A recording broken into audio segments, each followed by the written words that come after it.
Hey friends, welcome to the American Mussar weekly gathering. We are currently on our 8th cycle where we're going to be focusing on Chesed, which is a Hebrew word which means to go above and beyond what's required to support other people. And we don't expect anything in return. It's sometimes translated as loving kindness, for example, which is how I translated it in my book. But because it's more complicated than that, we'll actually use the Hebrew term, which is quite subversive for the American Mussar community because we usually don't use Hebrew terms. We'll get started today, as we always do, with a short meditation. So please relax in your seat and close your eyes and take in a deep breath through the nose and hold. And exhale through the mouth and hold. And inhale through the nose and hold. And exhale through the mouth and hold. And as you go at your own pace of inhaling through the nose and holding, and exhaling through the mouth and holding. If thoughts should enter your head, just observe them and let them pass, like watching a car move past on the road. Now is not the time for solving problems. Now is not the time for planning. All you need to do is inhale through the nose and hold, and exhale through the mouth and hold. And on your next inhale, say to yourself, Shema. And on the exhale, listen. Shema, Shema. listen. In Shema, we're listening deeply, without judgment, without offering advice. In Shema, we are listening with an open heart. Shema, listen.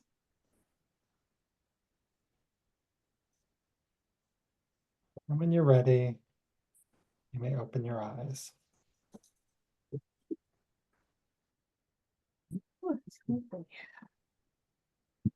Wow, all kinds of people joined when my eyes were closed. So hi, Karen and Marianne and Carrie. Nice to see you all. So we are on our third week of Chesed. We may or may not finish this week. We'll kind of see where we get to. I think the most we would do would be one more week after this.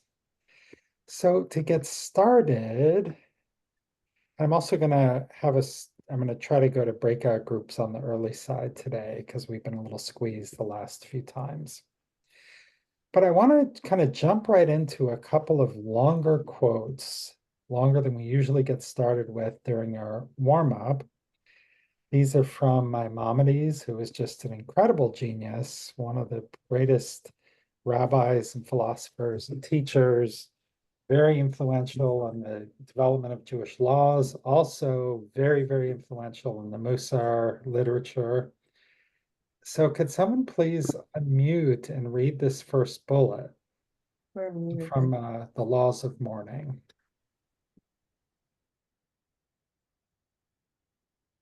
It is a positive commandment to visit the sick, comfort mourners, escort the dead, take care of a bride's needs, accompany a guest, and be involved in all the needs for burial.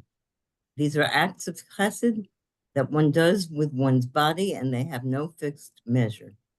Hey, great. Hey, Joanne. Great to see you.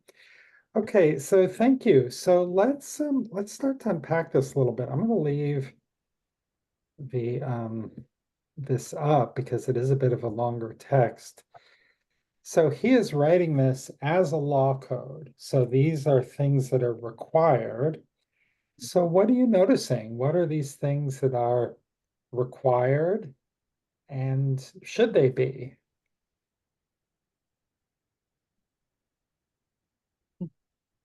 Well, they were all acts of chesed. Yeah, absolutely. Yeah, Sue. Couple of things. I'm interested, it says, take care of a bride's needs. Doesn't mention the groom, which is interesting. And then the no fixed measure has me wondering that all of these things have no fixed measure. So I guess they're unlimited in there. You can't measure how you comfort somebody. Is that what they mean by that? It's Yeah, interesting. and there's no like for some things, it's like, you know, if you're making a pot of beef broth and you accidentally drop in a little bit of milk, if it's less than 1/60th of the volume, you're okay. Oh. Or, you know, you're in mourning for 7 days, or you're, you know, certain things just have like measures, but there is no measure. There's no like, which means, you know, you can do as much as you can. I like that. I just want to comment on that. That's a great concept. Mm-hmm. Okay. Yeah. Yeah, there's no, I visited a sick person last week, so I'm good for the year. You know, it's not kind of how that goes. Paul, hey, welcome. Nice to see you. Yeah, so it when I think of it being no measure, just to be clear, it seems like there's probably no minimum either. There's no minimum, there's no maximum. It's not really a matter of counting how many times or how well or how many times or how often. It's just to do it. And you know, that's an interesting concept in terms of understanding. And then Yeah, I Terry. think, when I read this, I thought, well, these are all things that one does in a community. Hmm. Care, it's a sense of community. It's Hmm. we take care of each other, and I think that it fosters community, Yeah, fosters absolutely. together. Absolutely. And if we remember our definition of chesed, it's to support someone else without expecting anything in return and kind of going above and beyond. That's all like very consistent with these types of, I see this as like examples of doing that. Although here, these are, you know, again, framed as, you know, as a commandment, as something that you are required to do.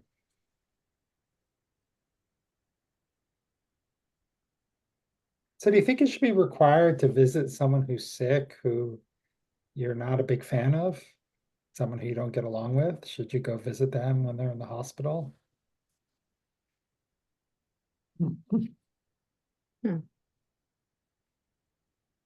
I say yes, Okay, why? because I have this thing that when I don't want to do something, I think I should do it anyway, and Hmm. it's usually a good outcome. Yeah. You Yeah, know, so it's, it'll lead to some good outcomes, some new connections, some wow, you know. Sarah was really here for me when I needed somebody. yeah, I mean, it's not the time to hold on to grudges or whatever, you know, you just have to sort of be a vessel of Yeah. comfort. Love that, a vessel of comfort. Martin, what do you think? We'll do Martin and then Marianne and then Linda.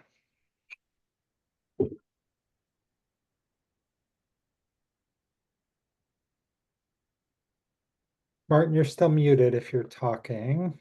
Okay, can you hear me now? Yes, I can. It might be insensitive to visit someone who's sick that you don't have a good relation with, because if the relationship is really broken, and then you show up in their time of stress, physical or medical stress, that could actually add more stress, and that may not be a good thing for that other person. Yeah, so then on the other hand, so Sarah made a good point. Martin is kind of on the other hand, well, you know, if you always can't be in the room with this person for more than 5 minutes without it entering a screaming match, maybe that's not a good time when they're they're really sick. And You know, it's the so- medical advice of do no harm, and Yeah. your presence may cause emotional harm. Yeah, Yeah, I mean, if it's a toxic relationship, you know, I mean, it's all on a continuum, whether you know, get along with somebody or not. Obviously, if it's really an extreme situation, if you have a no contact order and the person is in the hospital, you don't want to go, you know. yeah. But if it's sometimes, you know, you just have you know, I mean, I think that for a lighter kind of I don't know. I still think that it's good, but I agree. Yeah, it was not it was really on the other hand. It was not a Sarah was wrong and Martin Yeah. was right or anything. Yeah. It's just there are nuances. And this is what the Talmud is like. It's like, well, Rabbi Sarah says, yes, you should absolutely go do that. But then Rabbi Martin says, well, what about if, you know, the person would be harmed by you being there? And so then, and then we'll see what Rabbi Gill has to say. So what do you, how do you weigh in? Basically, we just have to use good judgment is my comment. Second. Mhm. Yeah. Sort of thing too. Well, it depends, I guess. Hey, Yeah, got Rabbi Lila here who wants to participate as well. Okay. Gil, did you have anything else you wanted to add, or is that it? yeah, but I think Sue's hand and Paul's hand was up first. No, I think you were next on You my were screen. first, Gil. You were first. I was first. Okay. Well, I'm gonna segue on Martin, which is, you know, you write about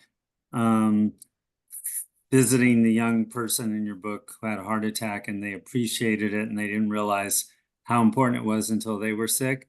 Mhm. I've been in the hospital, like I had a heart valve replaced, and I would be very happy not to have anyone visit me. Mhm. I just, you know, want to be there and think about things. And so I think checking with the, it's situational. The exception is that with, and I'm family doc, so with the exception that with our medical care system so screwed up that it's more than just visiting the sick. So when, you know, like my wife was in the hospital, I stayed there all night because at night the nurse staff is low and there's a function where you can take care of things that would not otherwise get taken care of. So that aspect of visiting where you're actually caring for somebody, which we now leave to other individuals. We used to take care of people ourselves. Now we leave it to other individuals. Well, sometimes those other individuals are busy with other things and they don't do the kind of care. So in that kind of aspect, visiting is important. So I think it's a continuum. Thank you, Gil. I love all those points. So I think it's Carrie is up next. Before I go into what I was going to say is I think all of these things that we study, that we listen, talk about, there's no absolute. They're all filled with if this, then that types of things. And we're mindful of that. And I think we discussed that, which is wonderful. What I was going to talk about is my brother's battling pancreatic cancer, and we had a horrible relationship the last several years, and he did not want to talk to me before, but I gambled and reached out to him through texts at first, and my gambles paid off. He doesn't always respond when I text or call, but he's reaching out to me and he's reaching out to a lot of people now because he's dying. And I'm glad I did. I'm glad I risked that. He's my brother, I love him, and I want him to know that. And it was his choice whether to leave the door open or not. Yeah. I'm so sorry to hear about your brother, Carrie, and I'm so glad that you did take that risk and that you've had a chance to kind of say what was in your heart and have a reconciliation of some Yeah, degree. that's good. Yeah. Thank you. Okay, is that Shelley who just joined us? Hi, welcome. Thank you. Oh, I love the glasses and shirt. Coordination. It's for the heart. Okay, I'm going to reshare the screen just so you can see what we're talking about. Okay, so Sue, you're up next. We're talking about the first bullet. Okay, so this all reminded me of a personal experience where I went to visit somebody. It wasn't somebody that you had asked, should you go visit somebody who's sick who you don't like or you don't, but it wasn't somebody I didn't like, but I didn't always feel comfortable. And I wasn't sure what I was going to say when I got there. And I brought Psalms. And it turns out, I mean, the man was actively dying, and it turned out that he died the next day after I had been there to see him. And it was uncomfortable, but I was there. And the one thing I'll always remember that he said to me, which really was amazing, was he said, "It's good to see a familiar face." And he didn't say much else, but he said that. And I thought, well, yeah, that was good. Then I thought, like what you were saying, Greg, about afterwards, I thought that was good. And then I find out that he died the next day, and I was like, wow. So, this whole discussion reminded me of that experience. Thank you so much for sharing that. That's really powerful, Sue. Yeah. Okay, so we're going to look at one more thing, and then we're going to start heading for the breakout rooms. So, someone please unmute and read this bullet and the sub-bullets.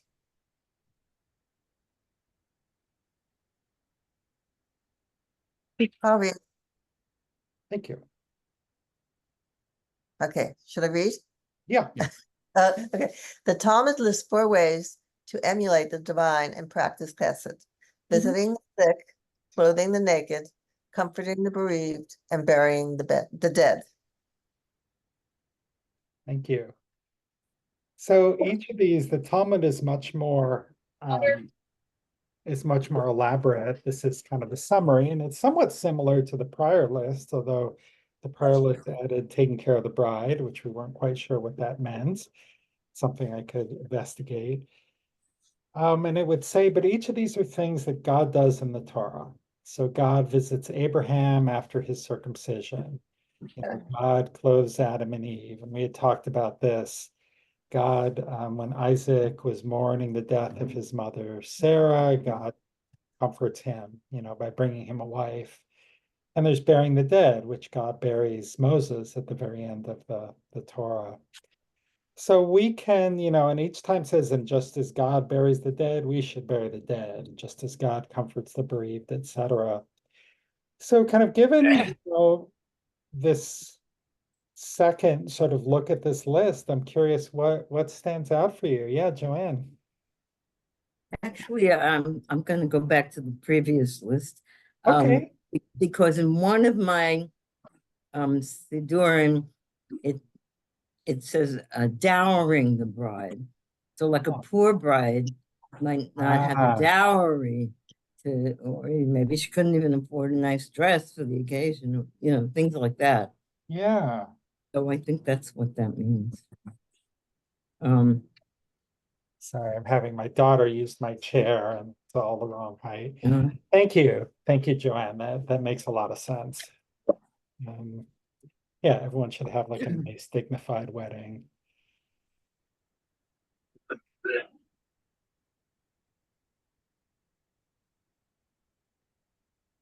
I mean, one of the things that we've talked about is how these things can all be kind of uncomfortable to do, sort of like what Sue was talking about. It's sort of like, well, wasn't sure what to say. I don't quite know where the discomfort was coming from. It's inherently uncomfortable and sounds like you didn't know him quite as well. but I know that it isn't always natural to kind of do many of these things. It takes us off the path of least resistance, which is why we consider them chesed.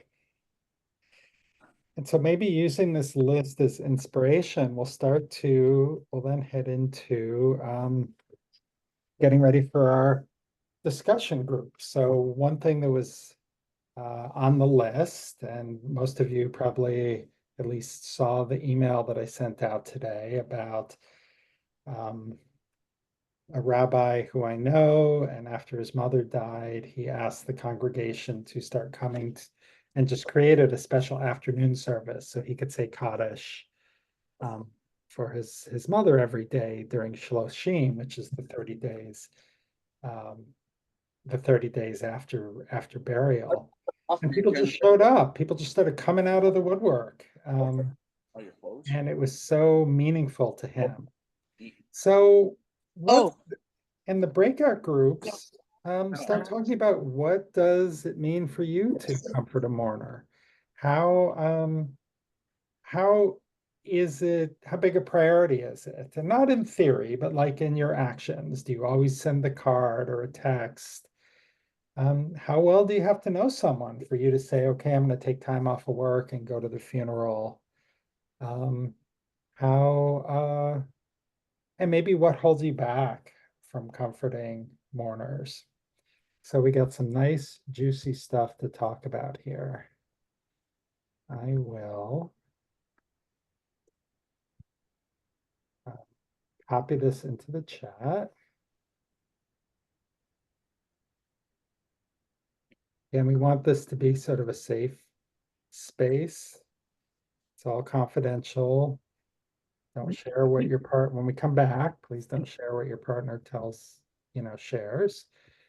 Nothing will be recorded. Let's see, breakout rooms, there we go.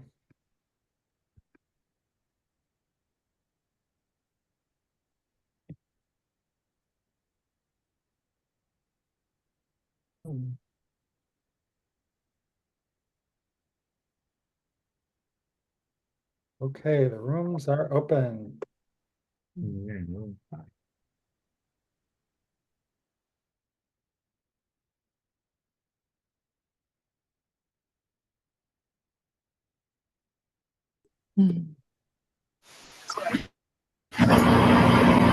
Hey, welcome back, everyone.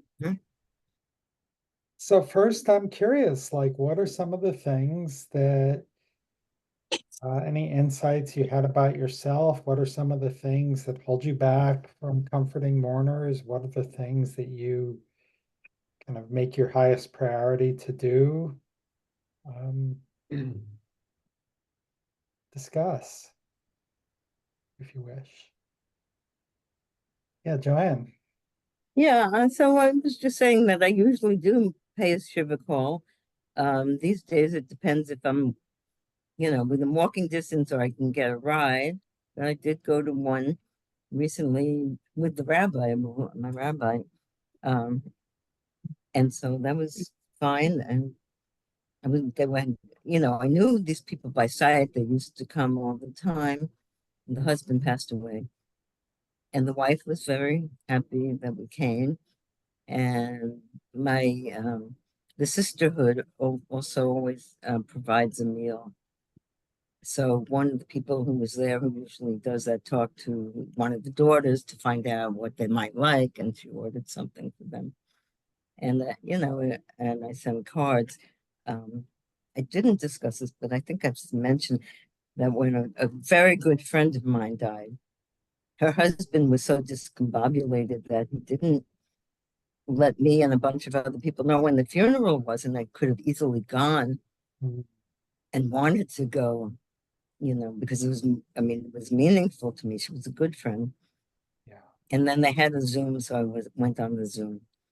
But yeah, I feel like it's important for me also to resolve feelings about the deceased if it's someone I know. But you don't always get the chance. Thank you, Joanne. Thank you so I'm trying to much. lower this. Okay. Okay, I don't know if that's Carrie or Paul. Carrie. Um, I, we sit shiva when anybody dies, and Paul's not Jewish and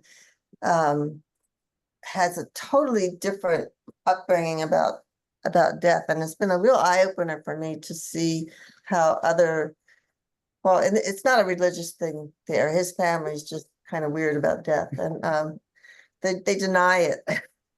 It's just like it's just weird. And I couldn't understand it, and I still don't understand it. But I'm really grateful that we sit Shiva when someone dies. And my ex-husband's wife recently died from cancer she wasn't supposed to die. She was supposed to be cured, but it didn't work. And this was in May. And he wanted to sit Shiva, and he's not Jewish. And he did. My girls arranged it for him.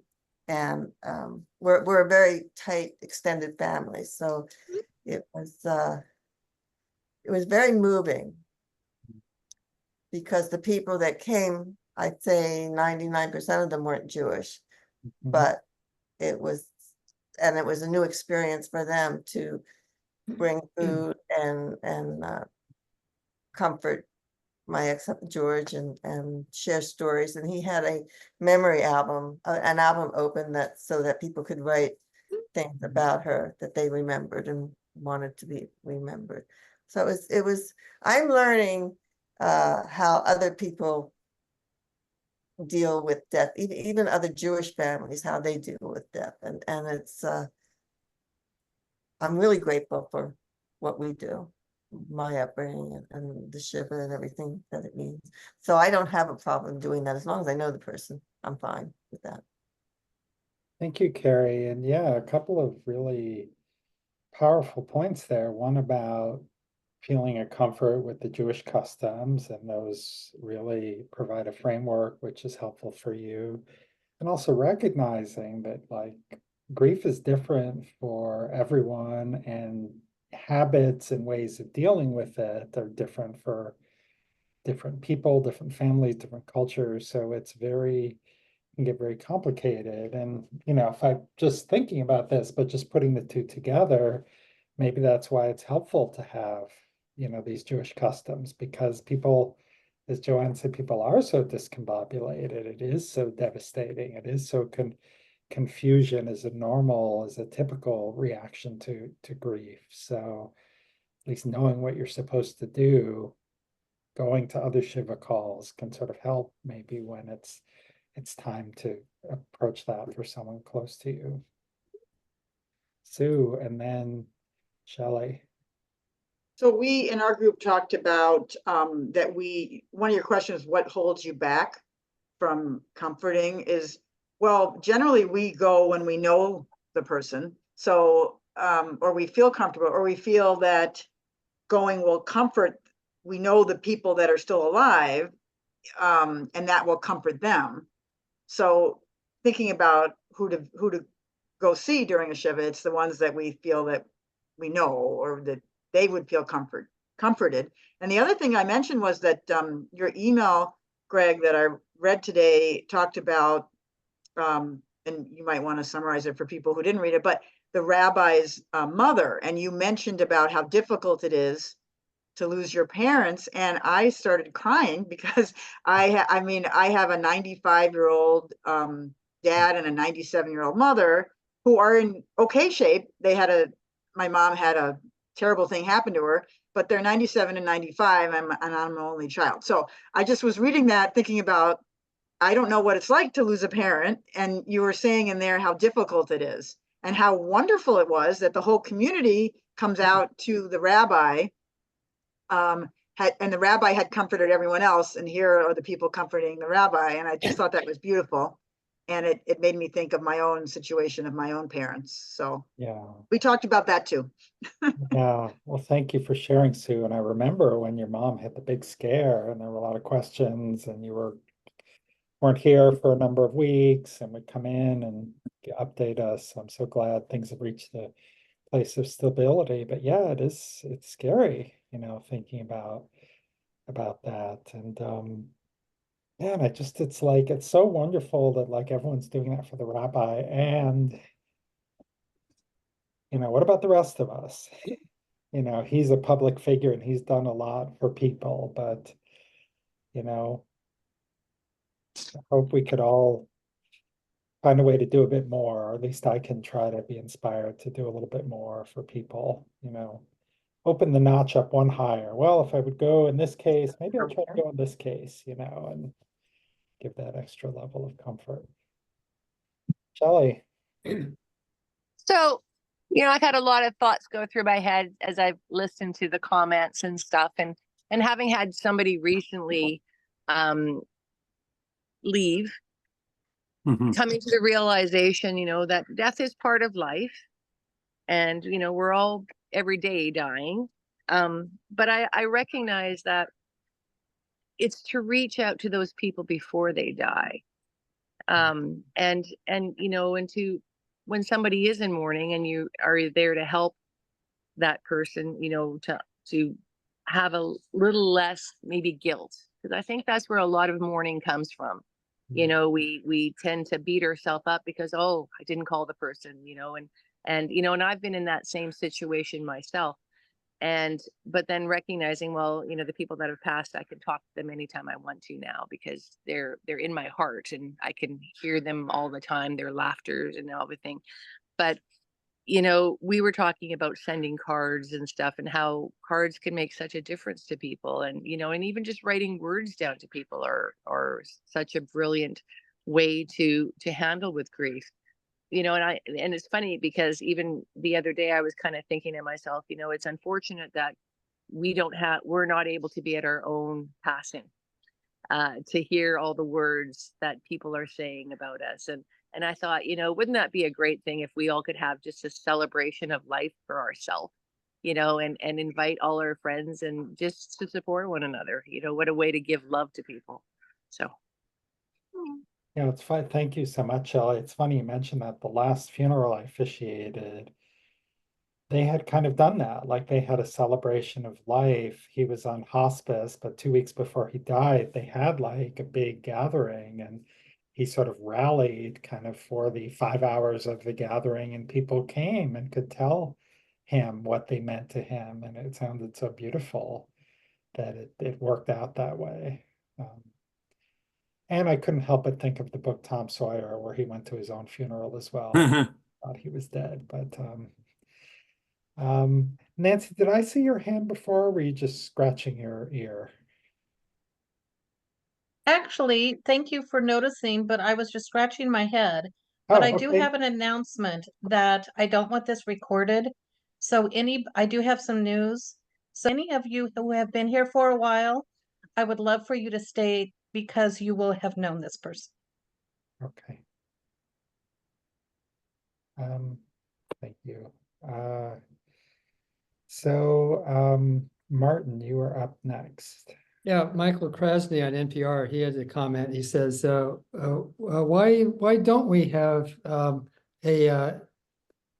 acceptable moment where instead of lauding the person when the person's dead, laud the person while the person's alive? Why not? I mean, we wish everyone a happy birthday every year.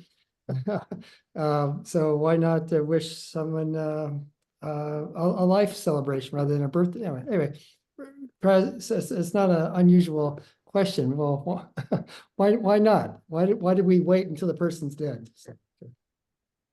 Thank you, Martin. So Toby and then Gil. Well, we talked about two things.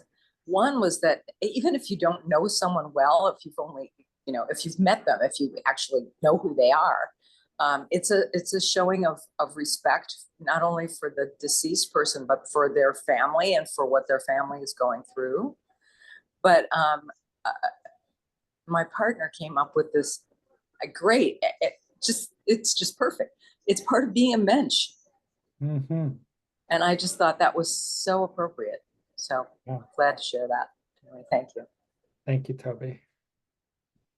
Gil. Yeah, in relation to that saying it while the person's still alive, there's a website that I think is Just Say It Now. It was started by an entrepreneur, Walter Green, and he actually encourages that kind of celebration, and talks of he moved into this movement of telling your close friends or people who have made a difference in your life that before it's too late.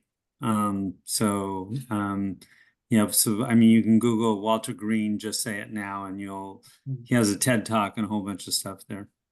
Yeah. Yeah, thank you. And that's an important concept. And that I might put under the soul trait of honor, to honor someone, to kavod, but chesed it's certainly like we were doing honor, this would be kind of where the chesed and the honor sort of intersect a little bit. Sue. Thanks for sharing that, Gil. It reminded me that we did, there was a beloved member of our synagogue, Sarah Schalliger, and she knew she was dying. And so she invited, like, there were 20, 30 people to come. It was a small gathering. And we all kind of went around and said what we loved about her. I mean, it was really heartwarming and wonderful. It reminded me, what this Just Say It Now. And I like to, when people have birthdays, I like to write on Facebook, things about, I don't always do it, but I try to tell people now. I agree with this wholeheartedly. So. Thank you, Sue. Harry. In that regard, a few years ago, I'm on the board of a continuing care retirement community. And one of the things that we do every year is we go to a senior living conference. It's one of the largest in the country. And at the conference, they have a big library exhibit, and you go in and there's all these books. And so in order to save time, I went to the librarian and I asked them, you have some wonderful books, but what is your most popular book? And he said, that's no problem. And he pulled it right out. And the book was called, the title of the book was 4 Things That Matter Most. 4 Things That Matter Most, written by a palliative care doctor. And because he's seen a lot of people go through the dying process, and he realized that there was a lot of commonality, whether you're poor, rich, or wealthy. They all first came up with pretty much these 4 things. The question I'm sure you're wondering, what are they? And basically what he found out is when he heard them say as they were dying or talking to their loved ones, do you forgive me? For whatever it is. And I forgive you is number 2. And number 3 is I love you. And number 4 is do you love me? That's it. And then the question is, and what he was trying to tell them in the book is, don't wait. It's do it now. And so that was pretty heartening. That's what the whole book was about, talking about these people and what they were going through and how this commonality of the power of connection and how they wanted to be connected before they died. And those are the 4 things. Thank you so much. And the power of connection, particularly just that phrase, particularly resonates with me because someone mentioned that earlier when we were looking at like one of those lists, like those are all things that create community. And so it's pretty powerful. Those are pretty powerful things to do, and also reminds me of the Jewish end of life ritual of the vidui, the confession, which is similar to the confession we do on Yom Kippur, which in some ways is kind of a rehearsal of the day of our death, but there's an officiant that will come that will do like a confession, trying to kind of help people be forgiven for their sins and for their wrongdoings, and at the end of life. Frank or Linda? Yeah, what I think was Harry reminded me of. I had a friend a couple of years before she died. We were talking, we were walking, and she said, "Will anybody know who I was?" And so that was really, it was so poignant. It was so kind of, and she was a formidable person in this community. Excuse me, the cat just bit me. I have to put her on note. Okay. Uh, and we at her memorial service, I mentioned that, and because it's at the memorial service that we have an opportunity to say the things that this person meant to us. Mm. And I think that probably for all of us is, who are we? Will people remember us? And I was kind of just open. That kind of hit me in my heart, like Mm. anything. So just wanted to share that. Yeah, thank you so much, Frank. And I think Yeah. it's very powerful, and I think that's a very understandable fear that people might have, but it is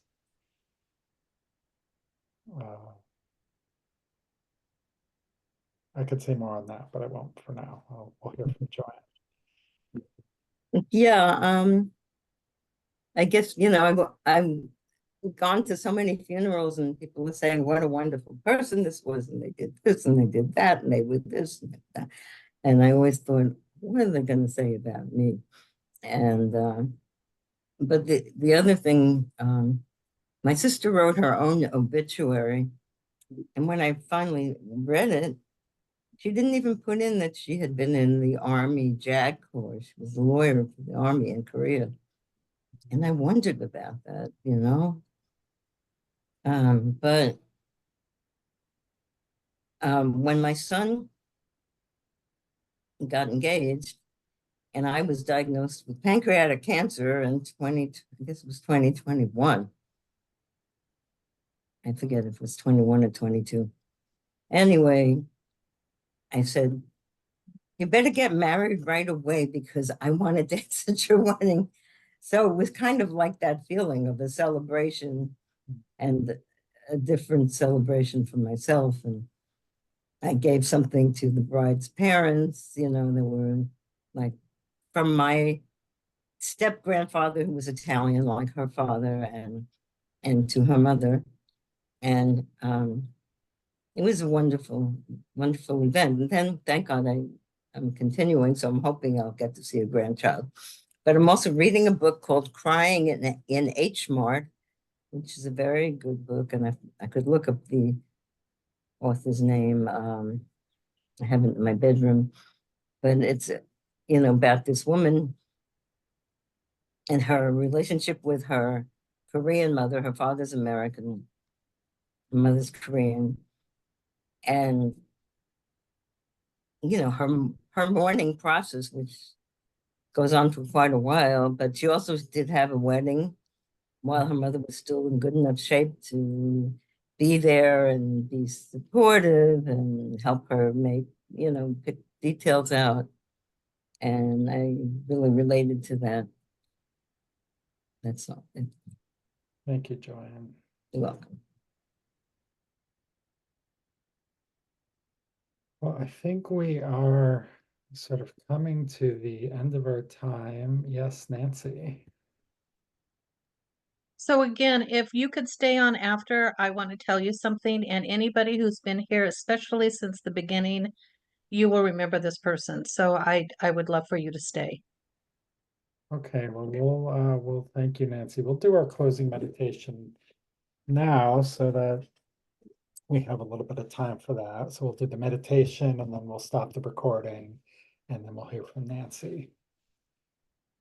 So I again invite you to relax in your chair and close your eyes. And take in a nice leisurely deep breath. And a nice leisurely exhale.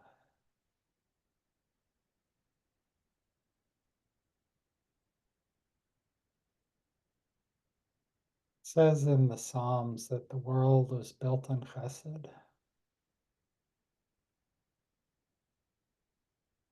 Imagine each act of caring for someone who's sick, supporting someone in mourning, other acts of kindness, big and small. Each one is like a brick. And the more we do, the bigger the foundation becomes.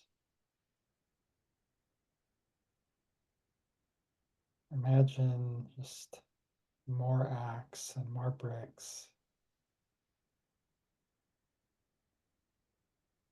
And maybe the bricks are building bridges between people, between communities.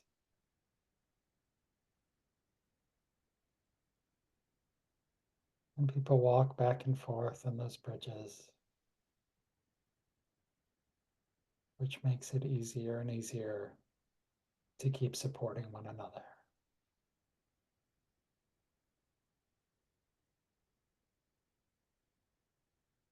And when you're ready, you may open your eyes. Friends, thank you so much for being here today.